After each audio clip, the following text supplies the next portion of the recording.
22वां अध्याय। महाराज पृथु को सनकादि का उपदेश। श्री मैत्रेय जी कहते हैं, जिस समय प्रजाजन परम पराक्रमी पृथ्वीपाल पृथु की इस प्रकार प्रार्थना कर रहे थे, उसी समय वहां सूर्य के समान तेजस्वी 4 मुनीश्वर आए।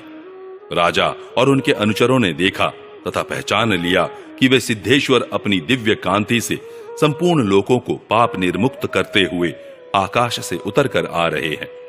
राजा के प्राण सनकादिकों का दर्शन करते ही जैसे विषयी जीव विषयों की ओर दौड़ता है, उनकी ओर चल पड़े। मानो उन्हें रोकने के लिए ही वे अपने सदस्यों और अनुयायियों के साथ एकाएक उठकर खड़े हो गए। जब वे मुनिगण अर्घ्य स्वीकार कर आसन पर विराज गए, तब शिष्टाग्रणी पृथु ने उनके गौरव से प्रभावित हो विनयवश गर्दन झुकाए हुए उनकी विधिवत पूजा की। फिर उनके चरणोदक को अपने सिर के बालों पर छिड़का। इस प्रकार शिष्ट जनोचित आचार का आदर तथा पालन करके उन्होंने यही दिखाया कि सभी सत्पुरुषों को ऐसा व्यवहार करना चाहिए। सनकादि मुनीश्वर भगवान शंकर के भी अग्रज हैं। सोने के सिंहासन पर वे ऐसे सुशोभित हुए जैसे अपने अपने स्थानों पर अग्नि देवता। महाराज पृथु ने बड़ी श्रद्धा और संयम के साथ प्रेम पूर्वक उनसे कहा। पृथु जी ने कहा, मंगल मूर्ति मुनीश्वरों, आपके दर्शन तो योगियों को भी दुर्लभ हैं। मुझसे ऐसा क्या पुण्य बना है जिससे स्वतः आपका दर्शन प्राप्त हुआ? जिस पर ब्राह्मण अथवा अनुचरों के सहित श्री शंकर या विष्णु भगवान प्रसन्न हो, उसके लिए इहलोक और परलोक में कौन सी वस्तु दुर्लभ है? इस दृश्य प्रपंच के कारण महत्त्वादि यद्यपि सर्वगत हैं, तो भी वे सर्व साक्षी आत्मा को नहीं देख सकते। इसी प्रकार यद्यपि आप समस्त लोकों में विचरते रहते हैं, तो भी अनधिकारी लोग आपको देख नहीं पाते।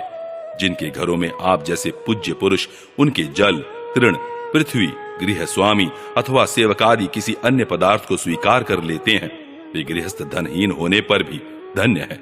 जिन घरों में कभी भगवत भक्तों के परम पवित्र चरणोदक के छींटे नहीं पड़े, वे सब प्रकार की रिद्धि सिद्धियों से भरे होने पर भी ऐसे वृक्षों के समान हैं कि जिन पर सांप रहते हैं।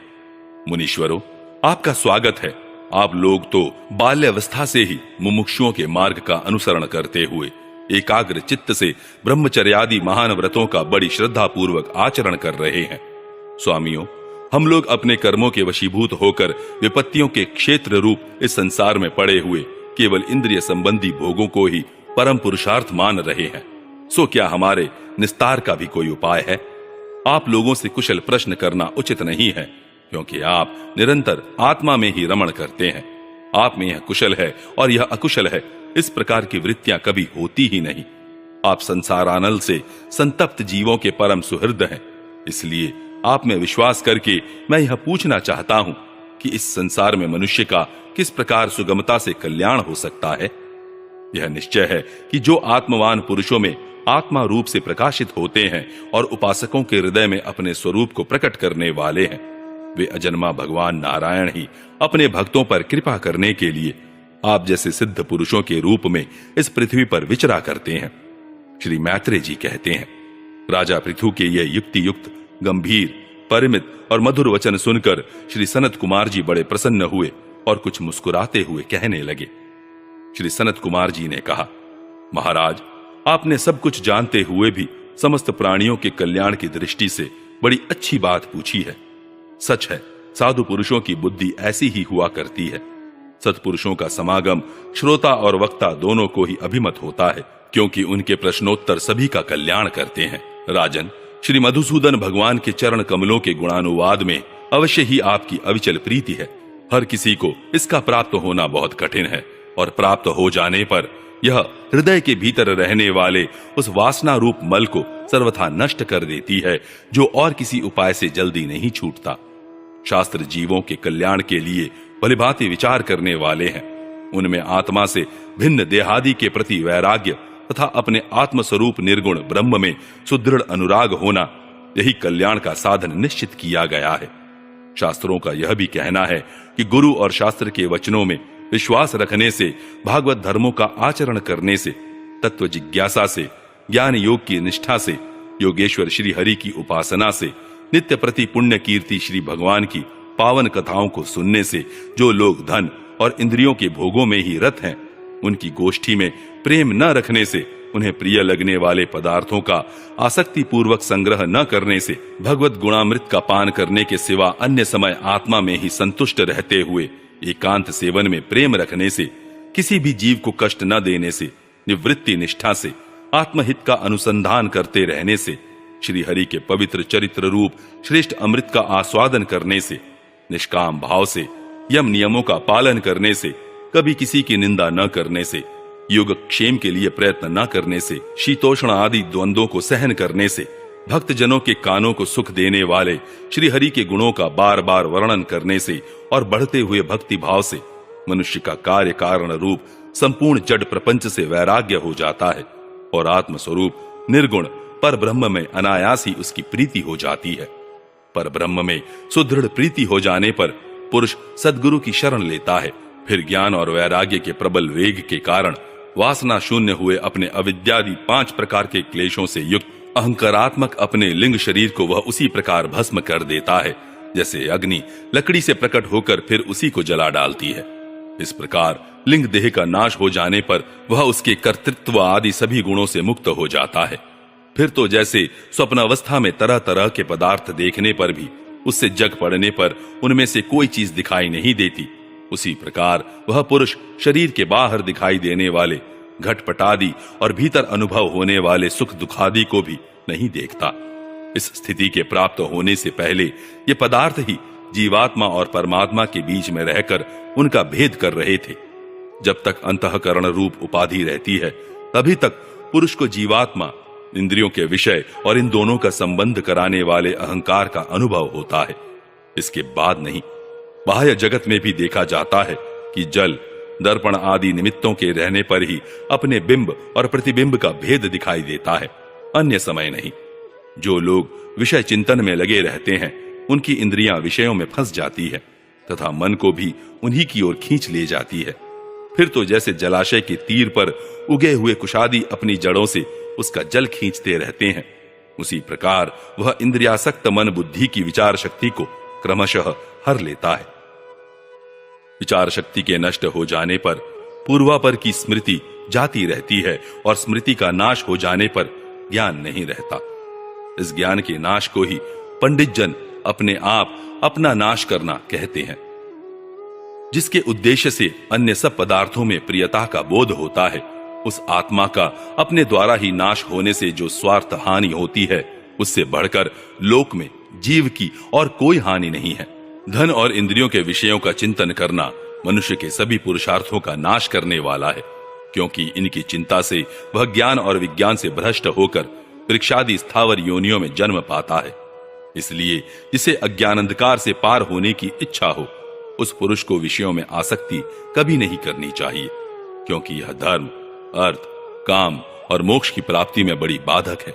इन 4 पुरुषार्थों में भी सबसे श्रेष्ठ मोक्ष ही माना जाता है, क्योंकि अन्य 3 पुरुषार्थों में सर्वदा काल का भय लगा रहता है।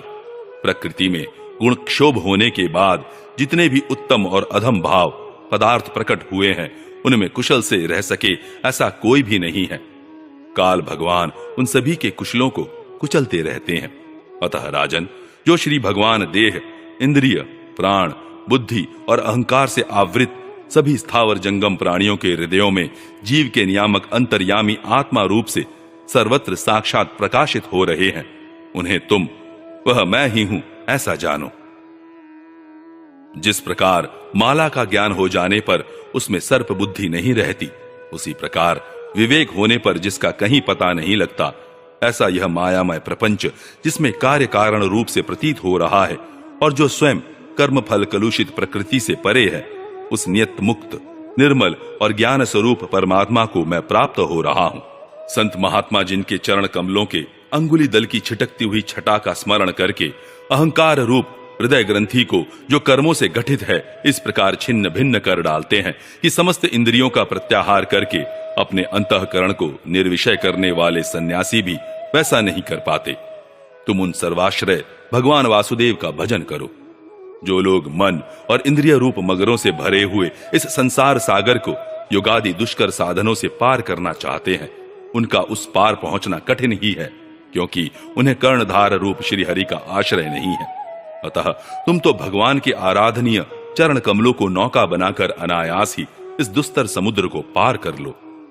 श्री मैत्रेय जी कहते हैं, विदुर जी, ब्रह्मा जी के पुत्र आत्मज्ञानी सनत कुमार जी से इस प्रकार आत्म तत्व का उपदेश पाकर महाराज पृथु ने उनकी बहुत प्रशंसा करते हुए कहा।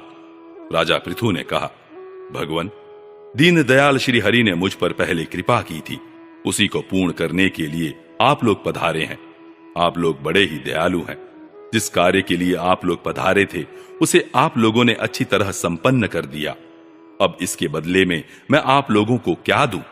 मेरे पास तो शरीर और इसके साथ जो कुछ है वह सब महापुरुषों का ही प्रसाद है।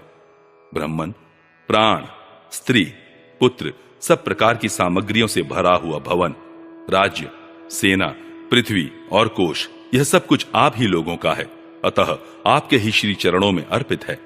वास्तव में तो सेनापतित्व, राज्य, दंड विधान और संपूर्ण लोकों के शासन का अधिकार तो वेद शास्त्रों के ज्ञाता ब्राह्मणों को ही है।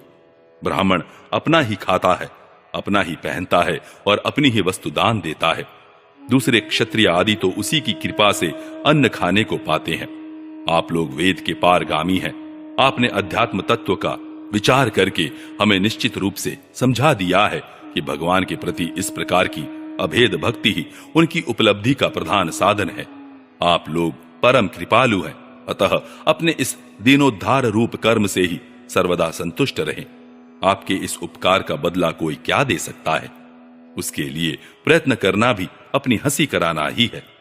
श्री मैत्रेय जी कहते हैं, विदुर जी, फिर आदिराज पृथु ने आत्मज्ञानियों में श्रेष्ठ सनकादि की पूजा की और वे उनके शील की प्रशंसा करते हुए सब लोगों के सामने ही आकाश मार्ग से चले गए।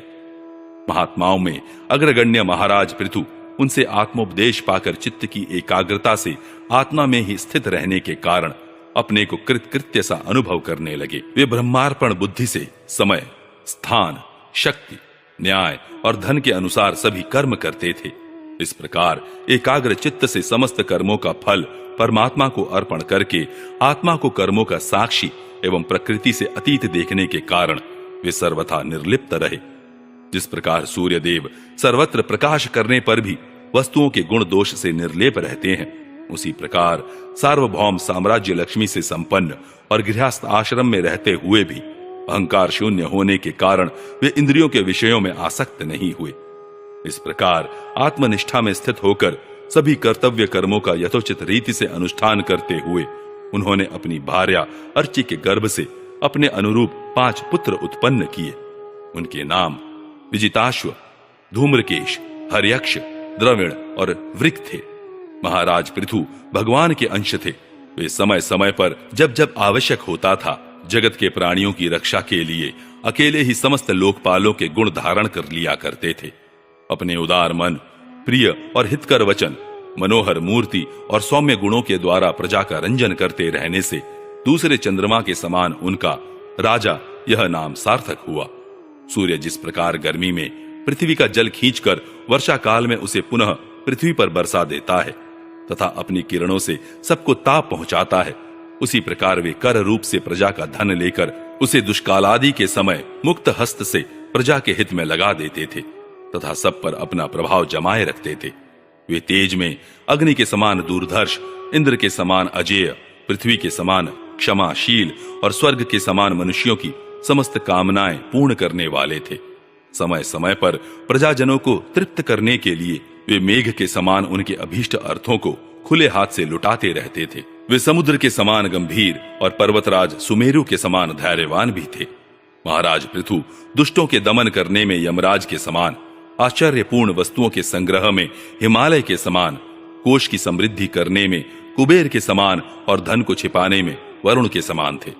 शारीरिक बल, इंद्रियों की पटुता तथा पराक्रम में सर्वत्र गतिशील वायु के समान और तेज की असह्यता में भगवान शंकर के समान थे। सौंदर्य में कामदेव के समान, उत्साह में सिंह के समान, वात्सल्य में मनु के समान और मनुष्यों के आधिपत्य में सर्वसमर्थ ब्रह्मा जी के समान थे। ब्रह्म विचार में बृहस्पति, इंद्रिय जय में साक्षात श्रीहरि तथा गौ, ब्राह्मण, गुरुजन एवं भगवत भक्तों की भक्ति, लज्जा, विनय, शील एवं परोपकार आदि गुणों में अपने ही समान थे।